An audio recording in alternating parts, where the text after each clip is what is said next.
अस्सलाम वालेकुम दोस्तों, छा हाल वाला उम्मीद ख़ुशि हूंदो जीअं त मालियूं ख़ुश्क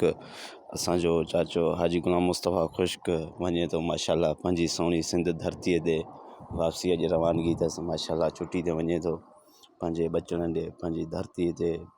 पंहिंजी सुहिणी धरतीअ ते सिंध ते वञे थो माशाल्लाह अलाह ख़ुशि कंदुसि छुटी ते वञे थो हींअर साईं पहुतो आहे माशाल्लाह एयरपोर्ट ते अलाह ख़ुशि कंदुसि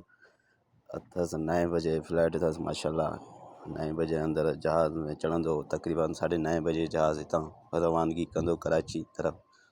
सुहिणी सिंध धरती तरफ़ माशाल्लाह मां यार कोन हुयोमांसि माशाल्लाह मूं ॾे वीडियो मोकिलियूं अथसि माशाल्लाह अलाह ख़ुशि कंदो तव्हां दोस्तनि खे अपील आहे त दुआ कयो त ख़ैरु ख़ैरियत सां माशाल्लाह पहुची वञे सुहिणी सिंध धरती ते पंहिंजे बचड़नि सां ख़ैरियत सां पहुची वञे हा माशाल्लाह हींअर जहाज़ में चढ़ियो आहे अलाह ख़ुशि कंदुसि ख़ैरु ख़ैरियत सां पहुची वेंदो माशाल्लाह अलाह ख़ुशि रखंदुसि अलाह हुनजे बचड़नि खे ख़ुशि रखंदो